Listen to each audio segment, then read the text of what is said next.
Hey, you. Are you a curious person and a music lover just like me? Well, if the answer is yes, this is your podcast. Hi, I'm Ramon Mañas, I'm the travel sax creator, and welcome to Blowing in the Wind, the place to get inspired throughout music and innovation.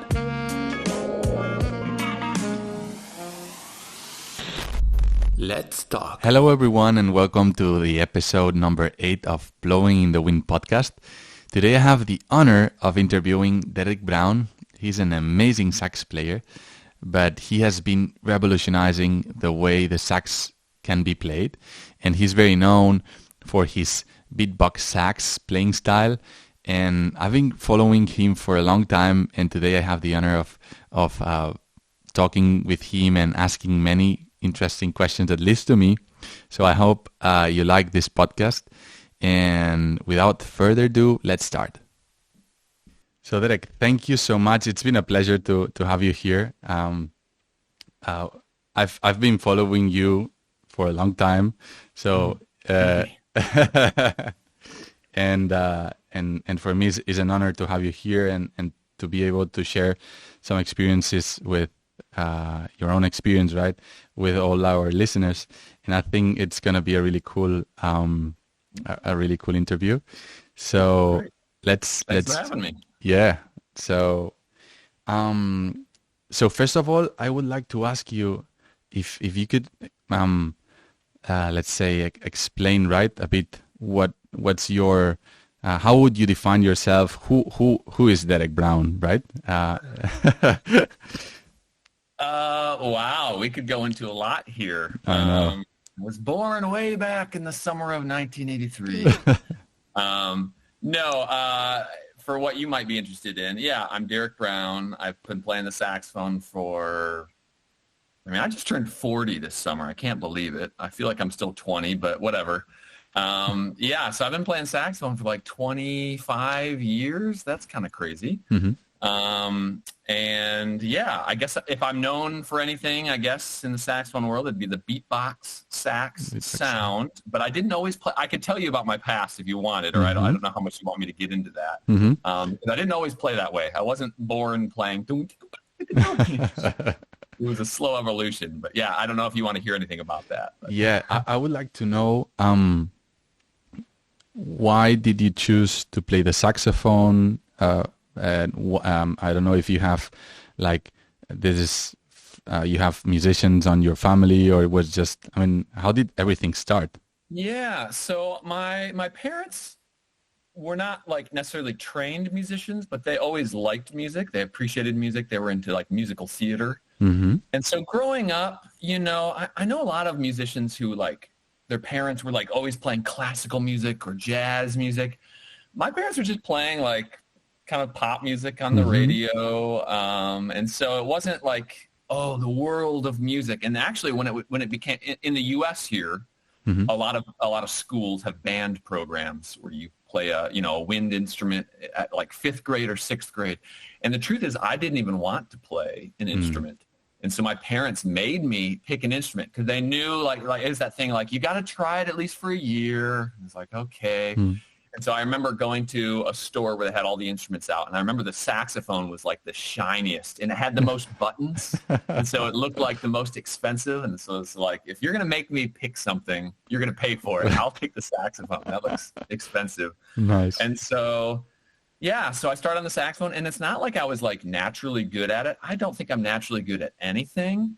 But I took some private lessons, Mm-hmm. and I went to a really small school, a small, tiny kind of country town in Michigan. Mm-hmm. And so it was the kind of thing, when you're younger, like so many kids are just doing video games and I did so much video games too, Mm-hmm. or just doing whatever. You're floating around. If you just practice like a little bit every day, you're going to be like one of the best people in your grade. And so that was just me. I didn't practice a ton, but I practiced a little bit, and I was taking private lessons. And so pretty soon I was like at the top of my class. Mm-hmm. And I think I realized, as much as I want it to be like the joy of playing music, I will admit there was a little bit of like, oh, people think I'm good at this. I'm going to keep going. Okay. And like, I've noticed that's kind of what makes me work is like not when people say like, oh, that was bad. It's like, if people are like, that was really cool, that makes me want to be really cool the next time or even do better.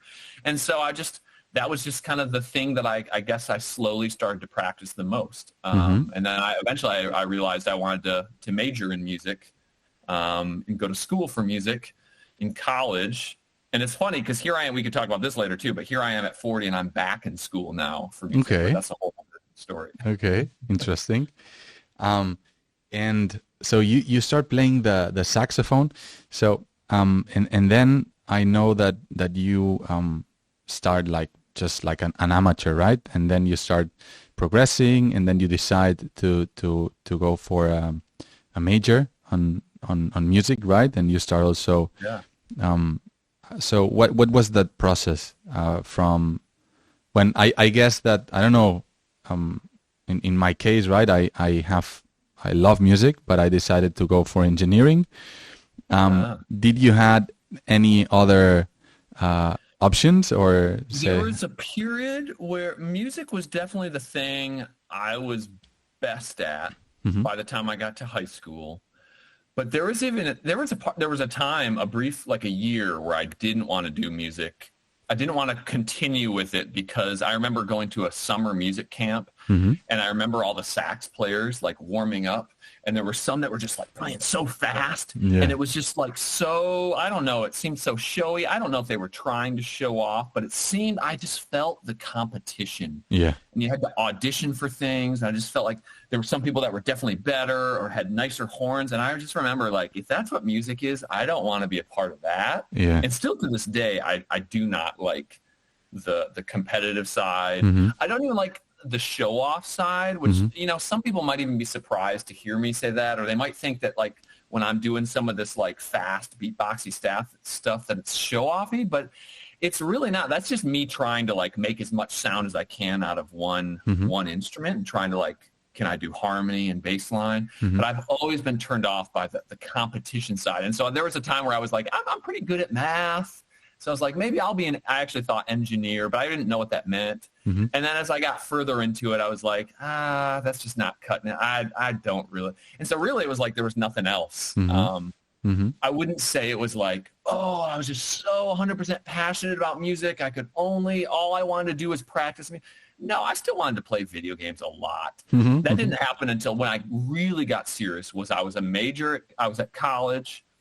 Now I was out of this small town, and because in the small town, it was like I was the only one that was practicing. There were like a couple people.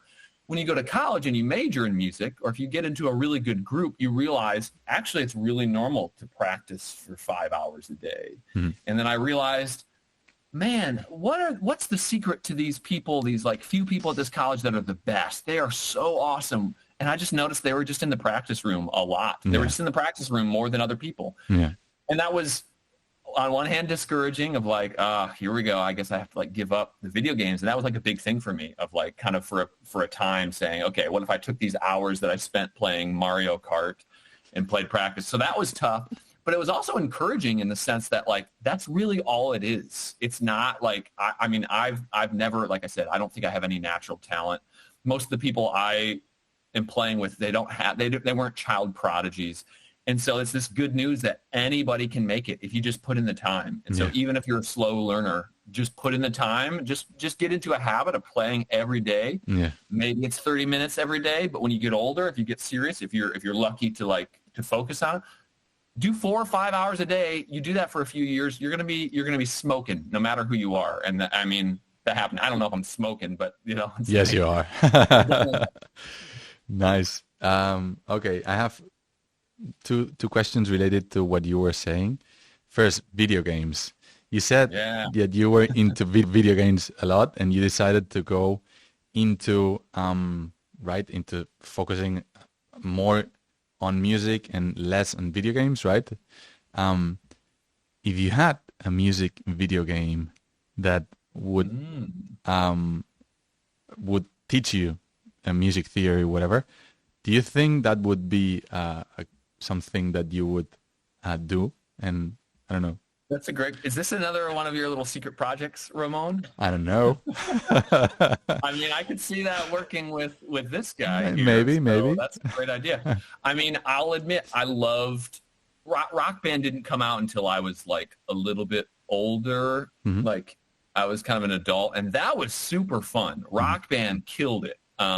Now, also, if any of you have played Rock Band or Guitar Hero, Yeah. you know it's not the same as playing guitar. The real one, but yeah. there are definitely some similarities. Yeah. I mean, it's getting your fingers going, getting used to that. It's getting the pick to line up with that fret. It's just working on timing and then just, hand-eye coordination.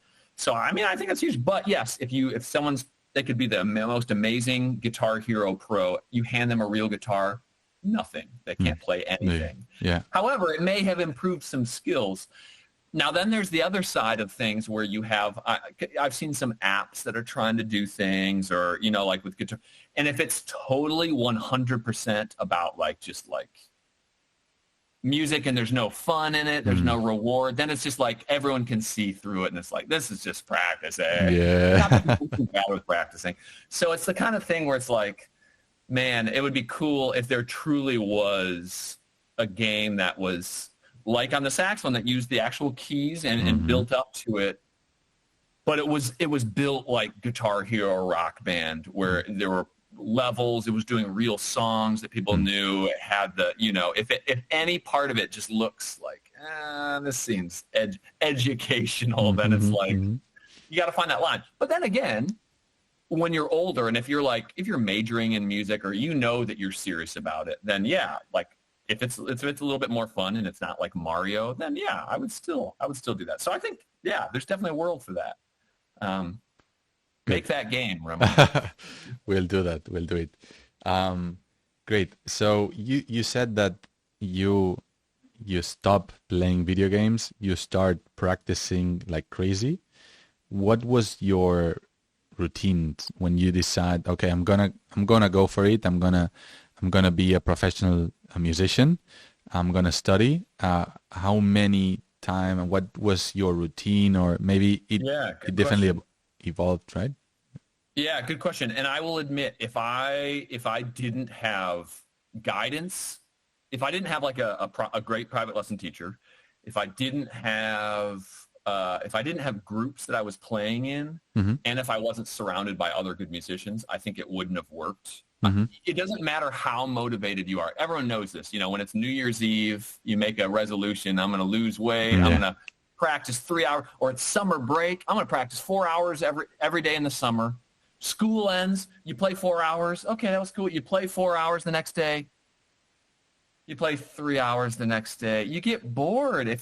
So a key thing is you can't just be living in your own little world. And this is why the pandemic was so tough, including for me. That's one of the reasons I'm back in school, because the pandemic kind of killed my motivation. I was just by myself. Okay. I wasn't playing. I wasn't interacting with other musicians. I wasn't interacting with audiences. So that's another thing. Like, get yourself gigs, get a band, or do a beatbox sax thing, but get yourself gigs, do something where you're performing, you're sharing your music. It could even be sharing it online. But you have to figure out what works for you so that you have that motivation to practice, because otherwise we could talk about the perfect practice plan and you're just not going to follow through unless you're actually seeing the result. You're seeing the music go out into the world and share. So that's key. Another key thing is, even if it's not an official private lesson, because I know that can get really expensive, but some kind of accountability. Maybe it's another friend who's working on similar stuff, and you check in once a week. Hey, how'd it go? That's huge for me. So with all that being said, another important part of my routine was having a variety of things to work on. A unique thing about me, I guess, I don't know, maybe it's not so much in the music world, is I actually like working on scales. I kind of like it's almost like a meditation. I don't think of it like that. But it's just, it's kind of the mind, I'm kind of thinking about movies or video games while I'm just playing scales and kind of working on that muscle memory.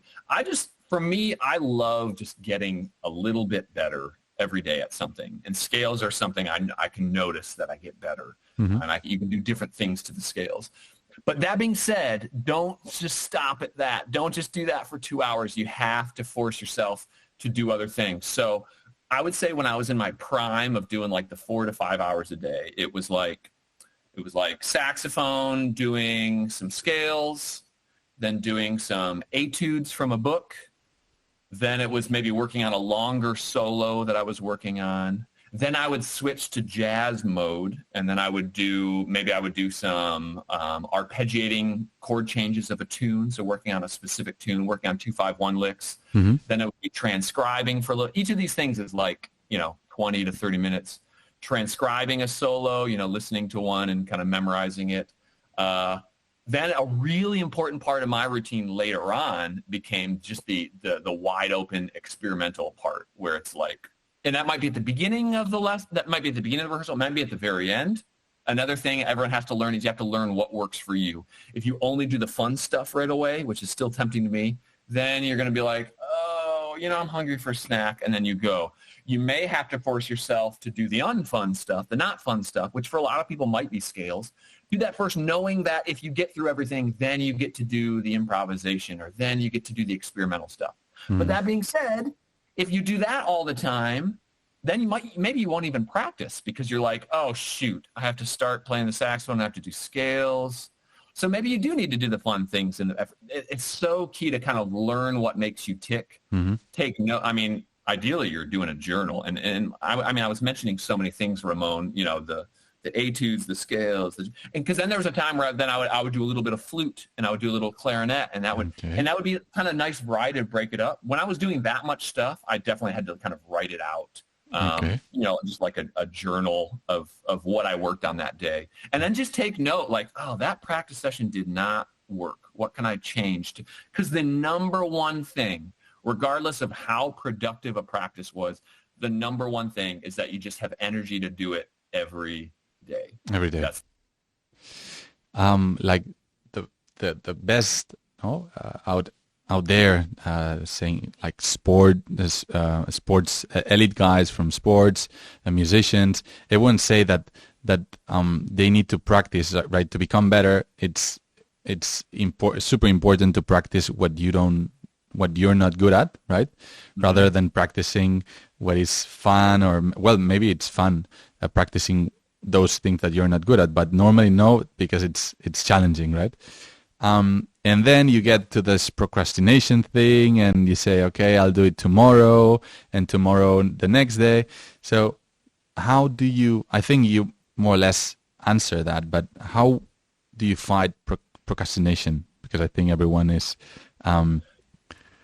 Yeah, that's a big one. Well, the biggest thing, I think, is it's like, I remember hearing someone say, if you're trying to like if you want to work on running or going to the gym every day and you have to do it in the morning, don't think about it as like when you wake up, oh, I got to go to the gym, or, oh, I got to go run 6 miles. That's the worst way to think.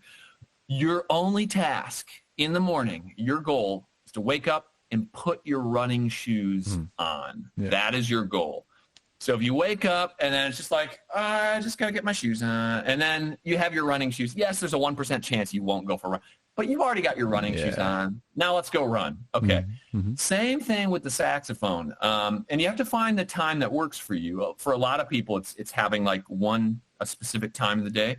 But the big thing for me, and this is where the travel sax could come in really handy, or depending on how you have your saxophone. I'll talk about how I do it with my saxophone. Mm-hmm. If you look over here, because my alto is out, because for those of you that don't know, I broke my thumb. We can talk about this, so I haven't been playing so much lately. But if you look over here, I don't even know you can see in there. Drums, in the corner there, behind that drum set, is my alto saxophone. Yeah. And if you could see it, here, I'll just grab it. I mean, just for the ones that are listening, we also have this recorded on our YouTube channel. Okay. So you can check. I'm holding my saxophone. Okay. I have not touched the saxophone until this morning. You can see the mouthpiece is on. The reed is on. Yes, I do have a Leger reed, which makes that nicer, a synthetic reed, so you don't have to wet it. Yeah. Or if you look at my travel sax here, I have it with the mouthpiece on. The reed is on. Yeah. It's ready to go. Mm-hmm. That is key, so that when you see that horn, it's like, oh, I'll just Easy. pick it up and just play a few notes. It's another thing I love about the travel sax is that, I love that it actually has a speaker in it, which I don't know if any of the other electronic saxophones do that. You usually have to plug it in. Yeah. You have to turn on your computer, load up your DAW, load up the sound. This one, you just turn it on, and it's ready to go. And I can actually even hear it. I don't even need to put headphones in. That's pretty awesome. And then the same thing with my saxophone. I can just pick it up and play. And I could just play, maybe it's even like, shoot, I forgot about that rehearsal. I just have 30 minutes. If I only had 30 minutes to play from beginning to end, and I think about, I got to wet the reed, I got to put it on the ligature, on the mouthpiece, I got to get it out of its case. No way. I'm going to get like 10 minutes of playing time. But if it's already ready to go, I can just pick it up and play. Yeah. I remember hearing a guitar player say that, and they were a professional guitar player, they said that the number one piece of advice that they ever got was leave your guitar on a stand in your living room, of all things. On a stand in the living room. So you're walking by it, you see it all the time. This is true for me. I also have a guitar. I'm kind of working on some guitar just for fun. It's downstairs in the living room. I pick that thing up 5 times a day, and I just play through some scales. And that is so good. It has even the built-in, like, the pauses and then the refreshing. So if you can do that with the saxophone, and you can't, yes, your saxophone eventually will get dirty.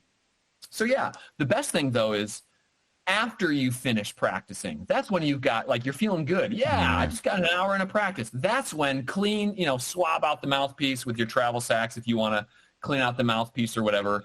I'll admit I'm not super good about cleaning. Yeah. That's why I get sick once in a while. But that's when you do it. But then the key thing, put it back together. So it's ready to start. So it's ready to start. Or put it back together, set it on the table. It's right there, ready to go. Boom. And then another cool thing about this horn is I've always said with the, and those of you that are just listening, the travel sax too, a cool thing is that I've always complained about how guitars, like, you can practice anywhere. You can be as quiet as you want when you want to practice. We've all seen people at the airport just playing quietly on an acoustic or electric. You just unplug it and you play the same way. With a saxophone, I've always said, it's just not the same playing quietly. Like, if you're having to play quiet, like let's say I did have it in the living room when my kids are around, I'm not going to play the saxophone. Like, yeah, maybe once in a while, but it, like, everyone suddenly stops and like, whoa, okay, that's kind of loud. But with this thing, you can either have it soft, like I just had it, or you can put in headphones. My gosh, you can literally practice that anywhere. You could practice on the train, and so that's definitely a game changer. And yeah, and I love that this horn, like, this was designed, this travel sax, with that in mind, of just making it as easy and as accessible to practice anywhere. It has the speaker, you can plug it in, you can do so much with it. So I love that. Thank you, Derek. That was great. So I have so many questions related. So this podcast, right, is we normally talk about innovation and and music, right? Something that's innovative, and you are both, right? So when we met in at the NAMM show a couple months ago, I was like, I would love to interview him because you have been changing the way a saxophone is played, right? You are a very, very innovative saxophone player, and not just this. I know that you have been developing your own. You're an inventor, right? And you have been developing your own stuff. I would like to talk about this, if possible. You started, right, welding and doing some internal testing, and then this evolved, and right. Can you explain a bit the history of that process? Sometimes I almost wonder. It's interesting because I haven't made this connection very much. But my dad was actually an inventor briefly before he became a pastor. But he was like working on early solar power in the 70s, and he was he's always tinkering with things. And I've never thought of myself as like a handy person, someone who like fixes things around the house. Mm-hmm. But I do notice that, with the saxophone, I guess you could say either physically with the saxophone or, musically with the way that I play. I guess I kind of like to think like that, like just asking the question, why can't we do this? Like, because everything had the limitation, right? Every instrument, I don't care what you play, there's a limitation. Yes, the piano is pretty awesome. It can play so many notes at the same time, but a piano can't hold a note and crescendo a note. A piano can't do vibrato. But actually, if you look at like there are these fascinating instrument museums around the world. I remember going to one in Leipzig, Germany, and they had these old, I forget what they call them, clavichords, these old pianos that you would, and they were all different. Some of them had a little horn coming off at the end for volume. Some of them you could press down, and then you could actually press on the key up and down, and it would actually make a vibrato because it would actually press the string. Some of them had, each of the piano notes were split into two so that you could get a more equal tempered tuning on that. And these were acoustic old pianos, hundreds of years ago, and people were innovating on that. And so you look at the saxophone, and it's like pretty much all the instruments, the band instruments in the acoustic world, they've kind of they're set in stone. It's like, and they've come a long way. They evolved to get there, but then they're just kind of locked there. They all have, every sax has the biz key. Everyone has the side F sharp and whatnot. And any new saxophone that comes out, it's like a new lacquer, but it's still the same thing. And so as I'm playing these instruments, I'm realizing that there's they're not perfect. There are certain things I wish I could do on those. And that started with this whole, BEATBoX SAX journey, which if I were to talk about that, it wasn't like I was beatboxing and then doing saxophone and how could I combine the two together? It wasn't like that. It was just well, one, I'm kind of an introvert. You wouldn't get that from talking to me or seeing my concerts, because if I'm supposed to be on, I'll turn on and we go, I'm ready to do it. If people want to hear from me, I'll share. But if I'm in a big group of people, I'm usually kind of quiet, and I very much love just playing my saxophone on my own. And so I think doing that so much, where I played the saxophone so much, sometimes I wanted to have a little beat, and a lot of the music I was listening to was pop music, and it always had this backbeat on 2 and 4. And yet when I'm practicing, it's just saxophone. Or imagine how many, I'm curious of if any of you listeners out there, you've ever been to a family gathering, like a Christmas thing or some holiday, and you have your horn. Maybe this happened when you were a kid, and then your aunt sees that, oh, Derek's here with his saxophone. Can you play the saxophone for us? Yay, play the saxophone. And then you're like, but I need a piano player to accompany me. I need a guitar player. It doesn't sound so. Or you're playing in you're on the beach or something, and it's I don't want to play here. It's so dead acoustically. It sounds so quiet. There's no resonance. And so that was where I started thinking, I remember hearing other musicians like from free jazz doing a pop sound. What was that pop sound? And maybe they used it as kind of a sound effect, but it was that kind of sounded like a drum. You can do that on the sax. And so then I realized, you can make a pop sound, and I'll just do it on the travel sax. You can actually, if I have the reed setting. So so hearing these pop sounds, and it was I wonder if I can do that on the sax. And I realized you actually can. It's not too tough. I'm just going, and you can do that with a saxophone in your mouth or not. Yeah, and you can make this sound. And then it was so you can almost accompany yourself on the sax. It's like you're doing a sax and a drum. So I could go.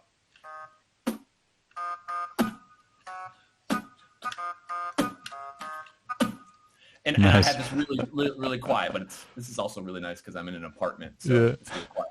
But yeah, so you can do these like percussive sounds. And now I hadn't really seen a sax player do that. Maybe I'm not supposed to now. And also I was in college at this time, and I knew academic settings, they're great. You learn so much, but you also get judged a lot if you do something a little weird. And so that was the thing. I didn't know what to do with it, but I can tell you, if people wanted me to play the saxophone by myself, it's like that was kind of fun. It's like, it's like there's two of me playing, you know? And so from that moment on, it was like, what are some other things you can do with the saxophone? Like, okay, I can't do chords on the saxophone like a piano, but maybe if you have like a repeating ostinato where you like keep going up to some high note, or you keep some low note in the bottom. So if I do that on this, like if I keep this like this lower ostinato, 2-note, in between those notes, I can play notes up above. And so it's like there's like two horns.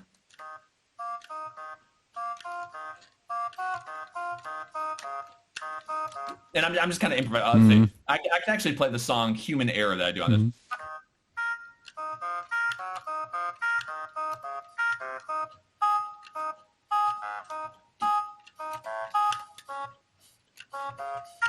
And I can't play it totally well because this thumb here, I'm not able to kind of press the keys hard enough. But if you were listening to that, you could kind of hear,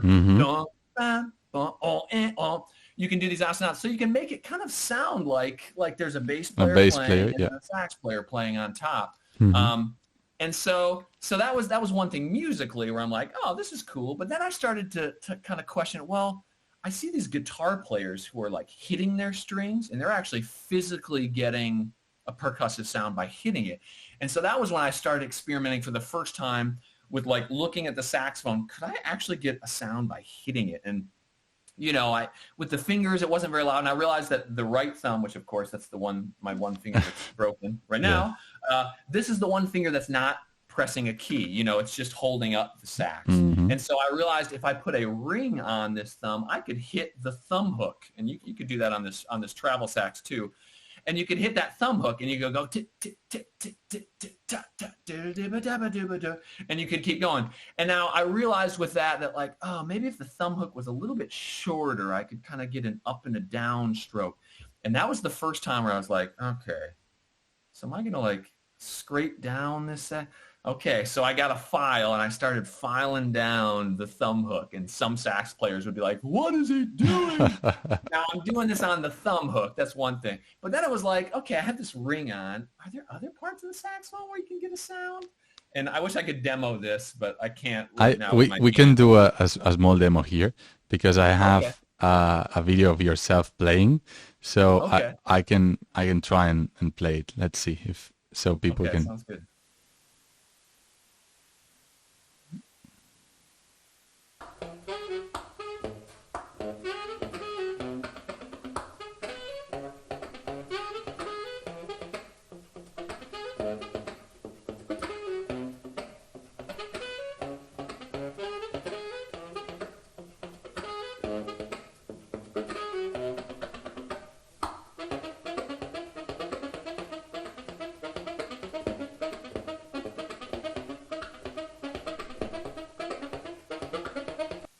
Right, maybe. Yeah. Where was that one at? That's What Is Love, my cover. Yes. So I think it was in sax.co UK masterclass, maybe. Okay. It's a YouTube video I just found. Hopefully they don't cut the video because it's very restrictive, right? Every time I use a cover song, but it's very different from the true What Is Love. And that one, that example, I'm not hitting the saxophone necessarily. But yeah, so it was kind of like once I started hitting the saxophone with a ring, I kind of crossed over into this dark side, and it was like, okay, I'm gonna go big or go home. Like, what else? What other sounds can this thing do? Now, I will admit, before I started scraping up my saxophone, I bought the cheapest saxophone I could find, and I found one for like, I think it was $300, a Chinese-made horn. It was actually pretty decent. And I just got it for the purpose of, I'm just going to experiment with this thing. Mm-hmm. And because, with my Mark 6 horn that I had at the time, is like, I don't want to just like accidentally break this thing. So I bought this cheaper one, and there it was. I tried everything. I like pour water into the bell. I'd like bang it on the side of the wall. I realized, that kind of hurts my teeth. But some things I learned actually kind of worked, or like scraping on the bell here would be cool. And then I started getting a little bit bolder with that practice horn of like, oh, maybe I could have somebody weld. And I actually don't weld myself, but I know people who do. And my dad actually helped me do some soldering. And so we'd solder on or weld on a metal strip here, or we'd bend the neck there. And we tried all these things. And anytime, you probably know this, Ramon, from designing the travel sax, but anytime you're trying to make something new, the majority of the stuff, the majority of your ideas are probably going to be garbage. Yeah, definitely. But you can find that 1% idea. If you go through the other 99%, you find that 1%. That 1% is like pure gold. Mm-hmm. And that to me was the part later on in my life that was the super exciting part about that kept me practicing. Mm-hmm. It's like, what's that new thing, that new way of playing that I haven't found yet. And so it culminated. 1 second, let me go grab it because you mentioned it.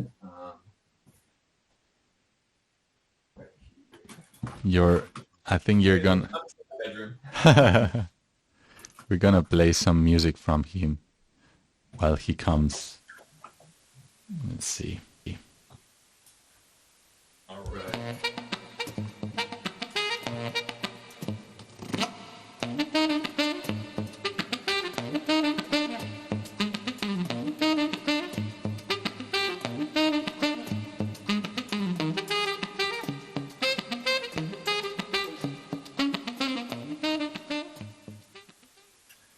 right. So all that experimentation kind of culminated with me kind of forming a partnership with P. Moriat Saxophones. And they actually made a saxophone called the BEATBoX SAX. It's so that cool. has all of these modifications on it.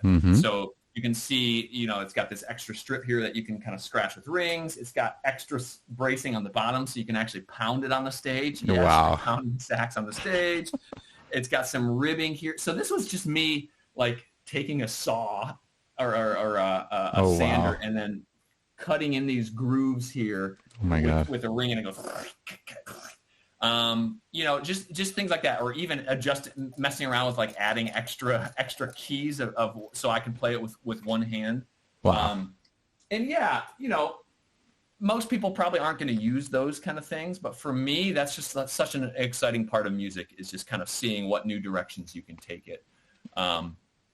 And some people might say, oh, that's kind of gimmicky, like why not just have a percussion player play drums? Why do you have to play drums, Derek? Well, one, I mentioned there's not always a drummer around. Exactly. And sometimes I want to do that. But two, I like to go back and think of like, imagine the first drummer of all time. So like, thinking of the caveman days, there's a guy and he like comes across a stick or a bone, and he like drops the bone on a rock and it goes, donk. Oh, wow. Donk, donk.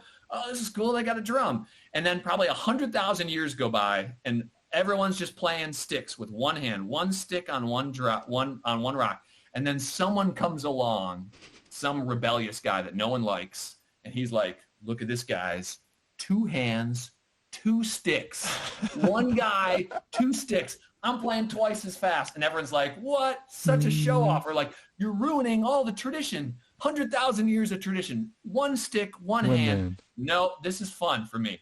And then someone else comes along 200,000 years later and they're like, look, I can use my foot and I can kick a rock. And then eventually, I'll use my other foot. And then just think of the modern drum set. We've got all these weird drums on there. We got a hi-hat cymbal that does, why do that when you could have other drummers play that? This is a little bit of me defending my weirdness. But it's like, no, that's progress, innovation. Let's see what humans can do, and let's go with it. And no one thinks that a drum set's weird now. No one thinks that playing a drum set is showing off, that you're using 4 limbs of your body to play. So I guess, and that's just my kind of thought on the saxophone of what keeps me going. Like, you know what? Yeah. I have 2 feet. I could stomp while I play. Yeah. I have an extra thumb that's not pressing a key. I could hit the sax with rings on that. Or something that I haven't fully explored yet, but like on the travel sax, there's I forget what the mode is called, a Ramon, where you can have it autoplay where you don't even have to blow into it. Yeah. And then so you just press down a G. If I had it set up, I could do that. But you just press down a G and it plays. You don't have to blow into it. G, A, B, A, G. And so you could sing. You could play trumpet at the same time. The sky's the limit. And I set it up to where like a C sharp, I just changed the fingering to that. So that's a C sharp if I want to play it. But once again, just because it's played a certain way in the past doesn't mean it has to be that going forward. And that's fun. There's enough people playing saxophone the normal way. And here's the deal. They're a lot better than me. Like, yeah, I play jazz. I like to think I'm okay at jazz. But if you want to hear like the best jazz sax player, go hear Chris Potter, you know. But if you want to hear something unique, maybe check out one of my things. That's my thoughts. Yeah, it's definitely. You can see I've had to defend myself a little bit. It's great. I just love it. And I would like to ask, you're like a band man, right? You play the bass line, you play the drums, you play the voice, you play the saxophone, but you also sing on top. I don't know, maybe there are more things, right? Haven't you thought about doing looping your stuff? Because you could even do more stuff. I mean, it's just like crazy. The looping thing is definitely something I have dabbled in, and I will experiment with it, and then I'll usually come away with it. For me, and because people are doing amazing things with looping, and I've heard sax players do amazing things with looping. And I would say, actually, looking back on my past, before I was doing the solo beatbox sax, I got into looping. You're not going to see any YouTube videos because I was just working on this stuff. And I actually got, because I got like one of these little, was it Roland? I forget the name, a little loop pedal, you know. And I've done a lot of other electronics with the saxophone, especially if I'm playing like with the band. I love messing around with the electronics, like delay or wah pedals, things like that.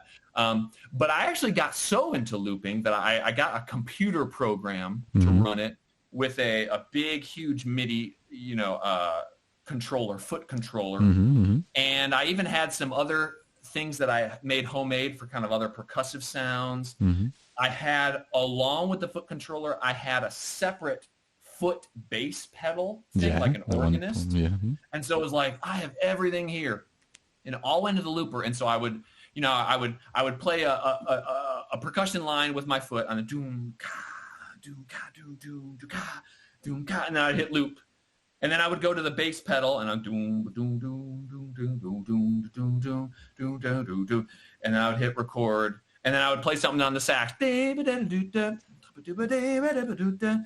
hit loop, and then it was like, and then I would play it all back, and one I would be kind of stuck in that loop, or if I hit the wrong button, it would all come crashing down. But also, I wasn't really learning any new skills with that. I was just playing saxophone normal. And so I think mainly I got frustrated with just, it took like 3 hours to set this all up. It never sounded as good coming out of a speaker. And like we talked about, like, if it takes forever to set up, that's great if you're motivated. But if you're not motivated, like, you got to find what works. So I kind of put it away for a while. And then it was like, I had that looping mindset in my head of like, okay, start with like a drum beat. And then it was like, okay, now add a bass below that. Do I not have this on? Oh, I do. Sorry. With my thumb, I can't press the keys. It's okay. So you do a bass on.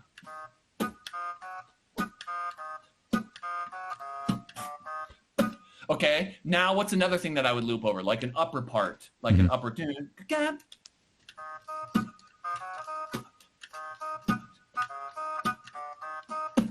And then it's like, so here now, I'm actually doing the same thing as looping, yet I'm having to get really creative about where to put those notes. You can't play two notes at the same time. So, but you could play upbeats for your melody. You could do your downbeats. You can do the backbeats on 2 and 4. So where you can put the melody, and sometimes I would have to get paper out and write out, I could put the melody on the of 4 and then the E. And then it was like, when I got to songs, like I was doing cover songs at first, and I did Every Breath You Take. And I was playing the doom, doom, doom, doom, doom, doom, doom, doom. And it was like, okay, Now, when I do the melody, I have to stop. Do every breath you take. Do stop. And that was cool. But then I was like, well, since I don't have a looper, since it's just me, I wonder if there's a way I could keep that bass line going and play the melody notes really quickly in between. And to do that, the only way I could do it was if I started double tonguing and doing the melodies on the cuz, on the upbeats. And so I go, if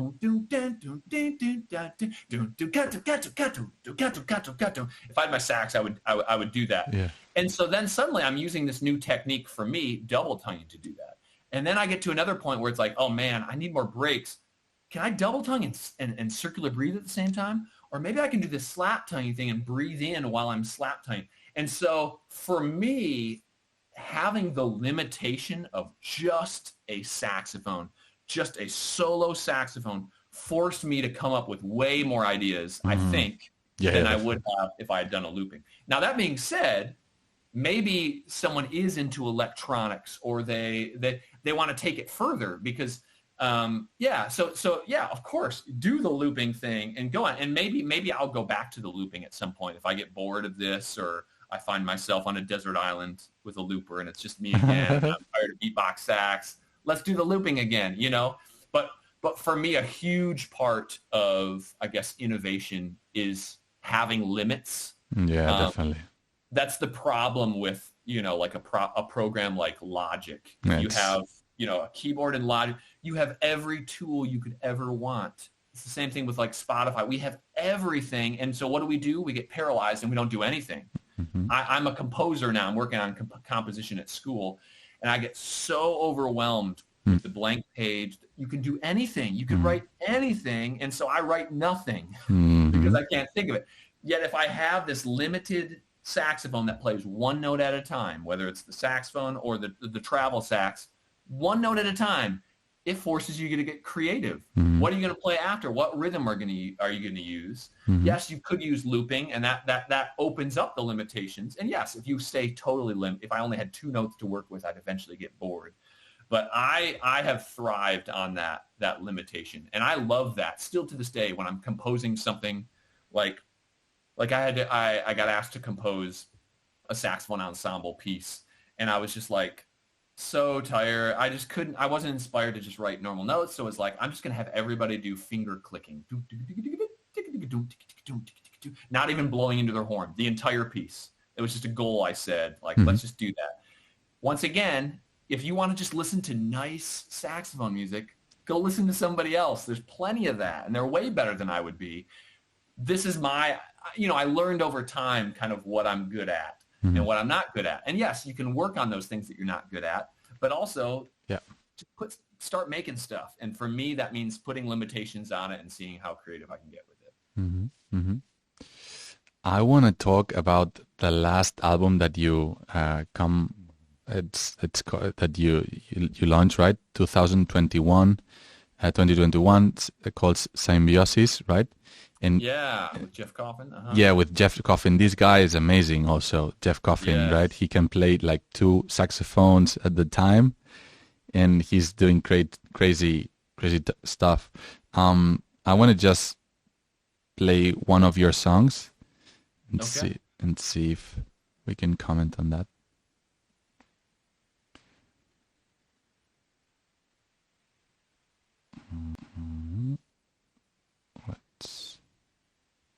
Sorry.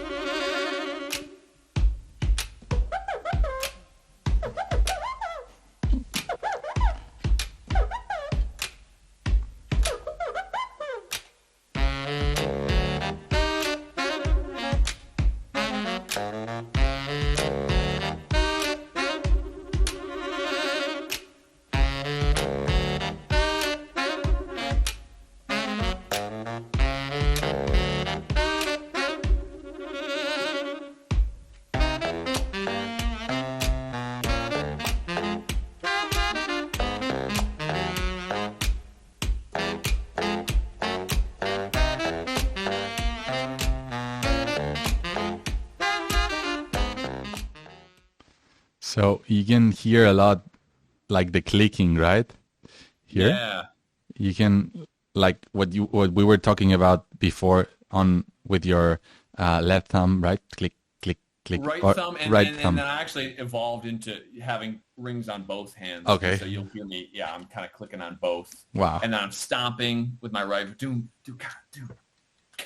And then of course, at first, that's really hard to do. That's not natural, to move our thumbs independently, but you can practice just like anything. Nothing comes naturally. This playing the saxophone didn't come natural. And so just like anything else, you just have to practice that slowly. If you put a ring on your thumb and hit your thumb hook, you can just, play whole notes up a scale, then turn into half notes, quarter note, and then the same thing with kicking, So yeah, there's a lot going on, but everything I did, it was a slow process. And so I found you right in YouTube playing "Stand by Me" a couple of years ago, and I was amazed by you were singing, playing, and doing like the beat, everything together. I was like, what the fuck is this guy doing? It's so cool, And I was like, okay, I need to know more about this guy, and then I got to start following you, and it was very interesting, like the full process of innovation, and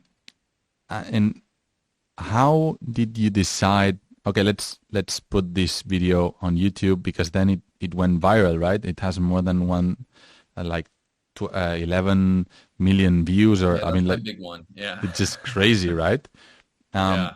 How has been this process, and when did you start? Why did you start? And what has happened with this virality? What your life has changed, I guess, and or maybe not. I don't know.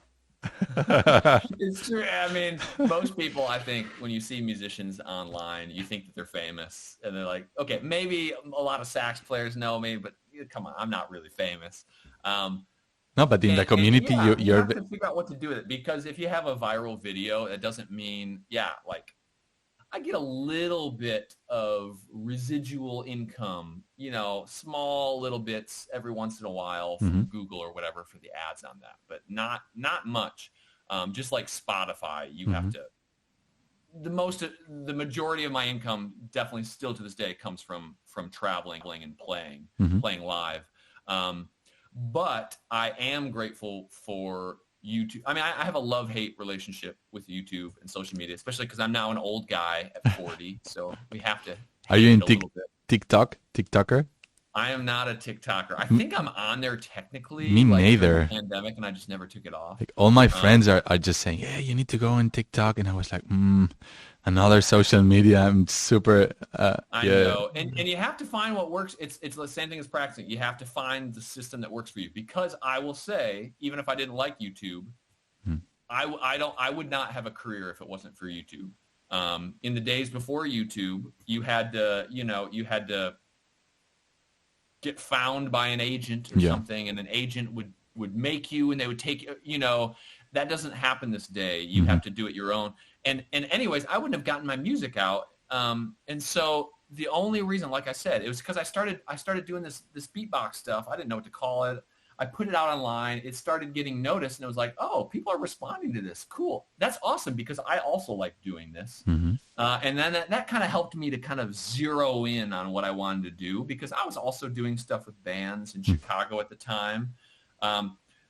But I also noticed in Chicago, a lot of the musicians there, they were playing in lots of bands, and I was even jealous of a lot of them. But they were only playing in Chicago, and they were only playing for these small clubs. I was just kind of like trying to dream a little bit bigger, and I think YouTube helped me dream that, because it was connecting me with people from around the world. And I realized that the world is, we talk about the world being small, but it's also stinking big. There's a lot of people out there. And so if you try to just like, I just want to be the best sax player, I just want to be the fastest jazz sax player in the world, good luck with that, because like there's always going to be some child prodigy or someone from who knows where that's practicing 23 hours a day. And there will always be someone better than you. So you can't go on that alone if you're just trying to be the best. And I learned this by going to grad school, and I remember I was supposed to be teaching a beginning combo, and there's a freshman sax player who was twice as good as me, and I was supposed to be teaching him. And I was like, why am I even playing the sax? But thanks to YouTube, I realized if you do some quirky thing, but it's really true to yourself of what you like to do, where you could practice that 4 or 5 hours a day, and you're happy putting it out there regardless of if people are watching. If you can do that and you stick with it, people will find that. If it's really unique, and it's interesting. I said, if you want to be the best person in the world, good luck with that. But honestly, there's a truth to that. I think if you do want to make it, I don't know everything. This is just my thought. Yeah. If you do want to make it out there in the performing world, and it's really tough. It's still tough for me. I am able to do it full time, but it's not easy. I think, though, to do that, you still have to be the best at something. It's probably not going to be the best at just saxophone, because we all know the Claude DeLong, like I said, the Chris Potter, they are freaks of nature. You have to be out of this world to do that. But you have to be the best at something. Maybe that best at something is you are the best sax player who plays with no mouthpiece at all. You just blow. And I know this guy, Pedro Saxo, who did this. And he would practice hours a day without a mouthpiece. And he made sounds that you couldn't normally make with that. If you're the only one doing it, you're going to be the best at it. But that makes your odds higher. If basically you just have to find your unique voice where you are doing something unique, and you have to be the best at it. But that just means that you obsess over something really small. So if you want to start a YouTube channel, don't just do another YouTube channel on saxophone playing or beginning saxophone playing. Find your unique spin on it and go so specific, because the world is big enough that people that like, if you really like the sound of, I don't know, I'm just making something up, like grungy static, maybe you want to play with your saxophone, you put like extra, this is gross, I'm just thinking of this, extra spit on the radio, and it makes this like staticky sound. Really weird at first. But if you just do song after song of that and you make it cool for yourself, people around the world, someone in in southern Japan's going to find it. 2 people in Vladivostok are going to find it. 3 people in Serbia are going to find it. 4 people in, you name it, are going to find it and be like, dude, what is this guy doing? I don't even know.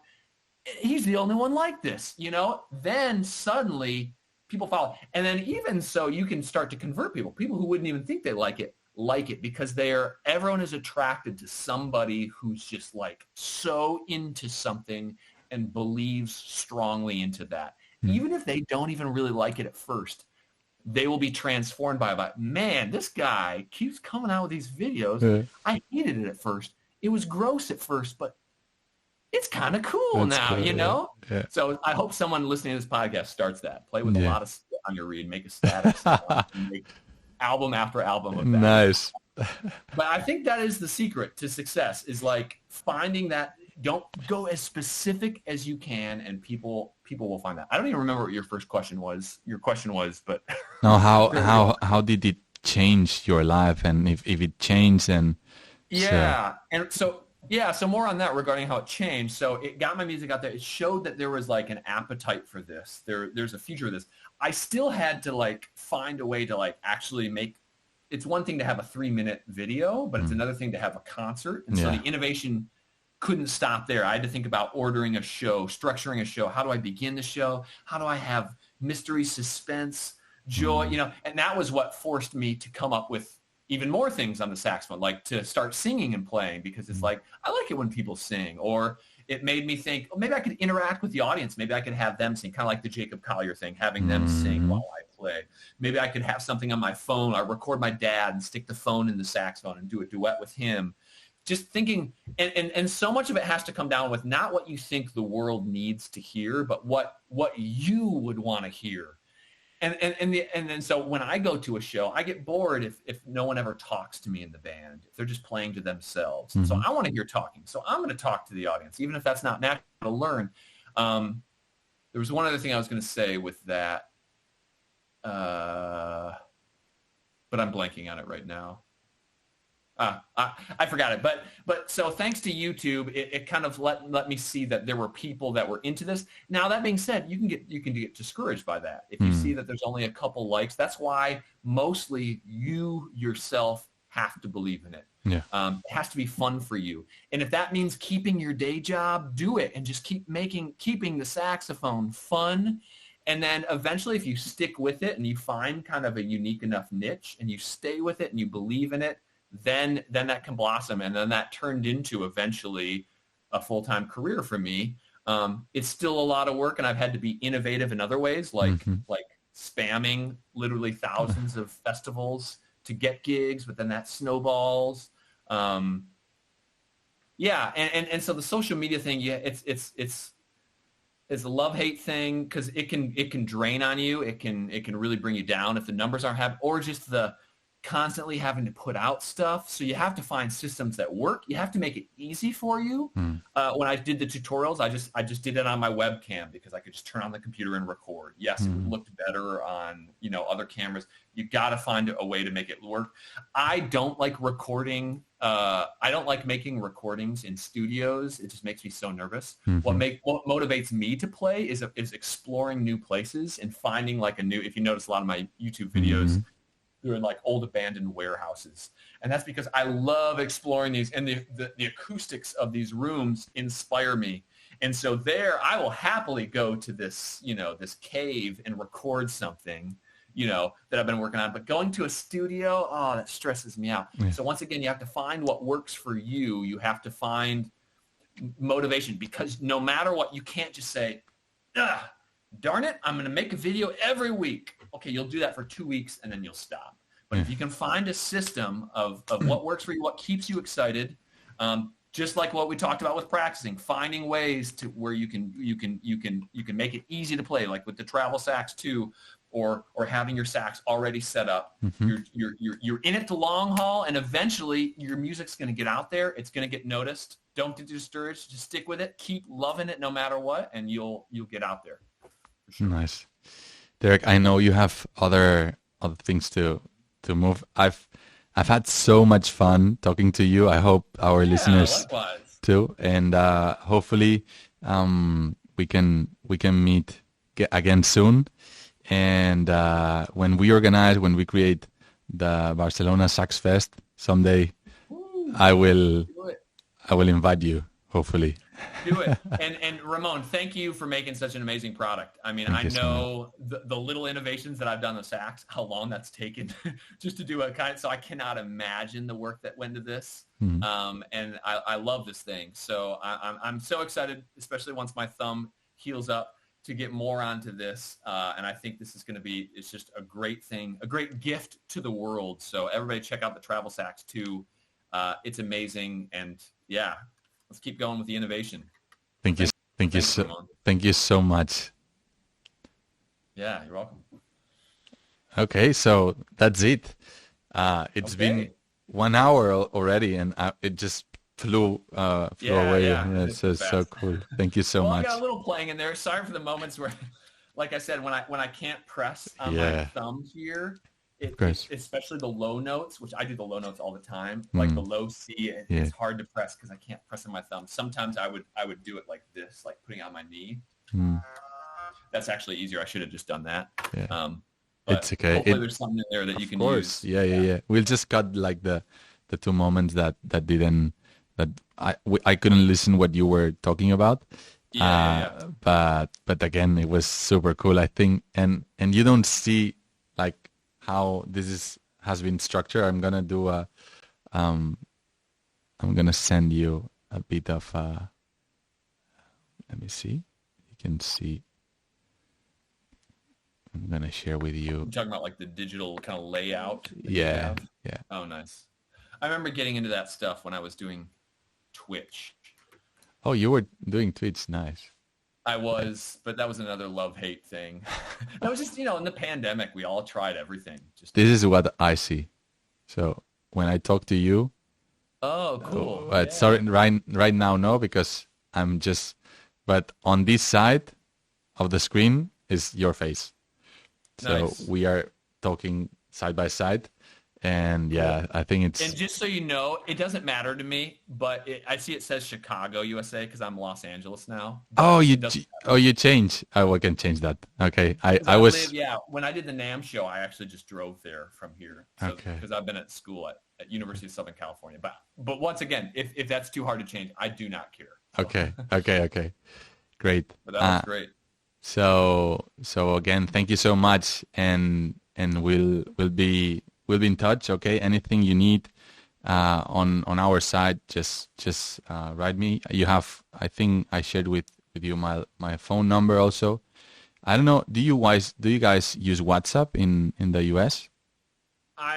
I have it. I don't like check it very often. Okay. I think it shows up on my phone if I get a message. Okay. I just don't. I'm never like opening it. Okay. I just try to stay off. Off as much as possible. It's just if sometimes I'm super busy, so if I have an email, sometimes I get like 2 or 3 days, and I check more often the WhatsApp. So if you cool. anytime, and the review will still come. It's okay. No Thank stress. you for your patience. No stress at all. No stress at all. And I was like, I know I had that. I'll just do a full out review. I was originally going to do the thing with the box with. I was so down. It's in okay. the dumps. Yeah, I can imagine. The thumb. So I'm coming back up. So That's things great. are better now. But thank you again for your patience. That's great. And we still have like this podcast, and it's recorded. So we also have you yourself, and it's the travel sax. So it's great. So thank you so much. Hope to see you soon, and that you get your thumb better very soon. Thank you. All right. Yeah. Thanks, Ramon. Have a nice day. Take care. That was fun. Bye.